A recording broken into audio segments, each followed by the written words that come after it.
ওমরে ফারুক রাদিয়াল্লাহু তাআলা আনহুর শাসন আমলে তিনার তো স্বভাব ছিল জাতির খবর নিতেন, তার ঈমান আমলের খবর নিতেন, এমনকি তিনার জীবন যাপনের খবর নিতেন। তিনি কি খান, কিভাবে জীবন যাপন করেন তাও খবর নিতেন।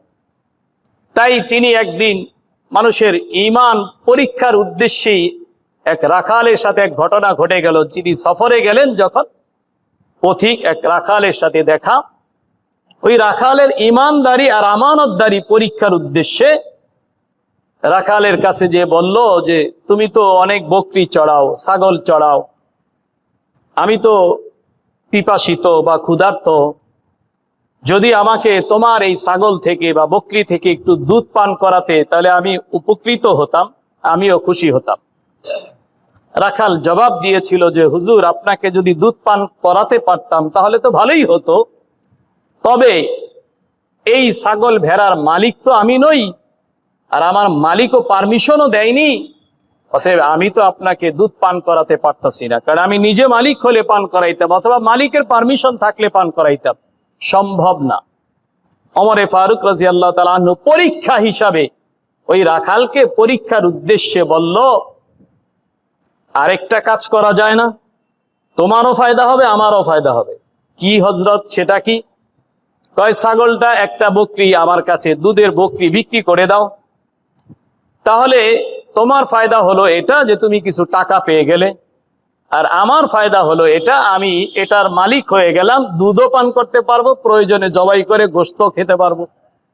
তাহলে তোমারও লাভ, আমারও লাভ, উভয় জনের লাভ। এই লাভ কেন ছাড়বো? আমরা হইলে তো কইতাম ঠিকই আছে ভাই, দুজনের লাভ যেখানে আছে তাহলে তো আরো সহজ।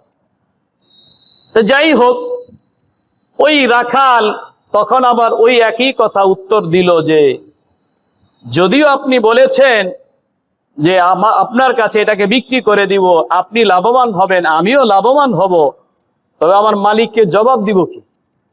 তাকে তো জবাব দিতে হবে। লাভবান তো হইলাম বুঝলাম, কিন্তু তাকে কি জবাব দেব? উত্তরে শিখাইয়া দিলেন ওমরে ফারুক রাদিয়াল্লাহু তাআলা আনহু, বলবে পাশে তো জঙ্গল, আর জঙ্গলের মধ্যে হিংস্র প্রাণী তো থাকে, বাঘ ভালুক থাকে, বলবে যে কোনো হিংস্র প্রাণীতে এসে খেয়ে ফেলেছে অথবা নিয়ে নিয়েছে, এই জবাব দিবে।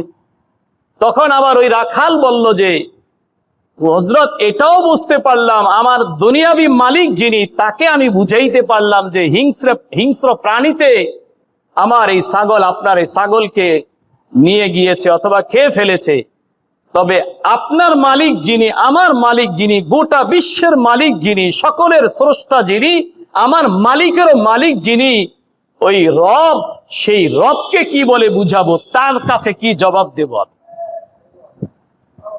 ওই রবের কাছে কি জবাব দিব? ইয়া হাযা ফাইনাল্লাহ, তাহলে আল্লাহ কোথায় আছেন? আল্লাহ তো দেখতেছেন।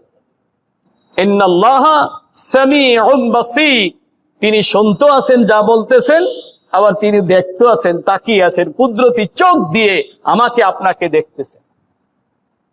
অতএব আল্লাহর কাছে জবাব দেওয়ার মতন কিছু নেই, সুতরাং আমি আপনাকে এই প্রস্তাবে একমত হতে পারতেছি না, আর আপনাকে এই ছাগল দিতেও পারতেছি না, কোনোটাই পারতেছি না। তখন ওমরে ফারুক রাদিয়াল্লাহু তাআলা আনহু বলেছিলেন যে হ্যাঁ, তোমার মতো ব্যক্তি যদি পৃথিবীর মাঝে থাকে তাহলে পৃথিবীতে কখনোই অকল্যাণ ঘটবে না, হবেও না। গোটা পৃথিবী সুন্দর হয়ে যাবে। আসলেই আল্লাহ রাসূল সাল্লাল্লাহু আলাইহি ওয়াসাল্লাম যেমন পৃথিবী বানানোর জন্য দুনিয়াতে এসেছিলেন, এমন পৃথিবী হয়ে যাবে। এর দ্বারা বুঝে আসলো আমি আপনি নিজেকে মুক্ত রাখতে পারবো গুনাহ থেকে, অন্যায় অপরাধ থেকে। কখন? উপায় হলো যদি সর্বক্ষণ সর্ব অবস্থাতে আল্লাহ তাআলার ভয় আমার ভিতরে থাকে।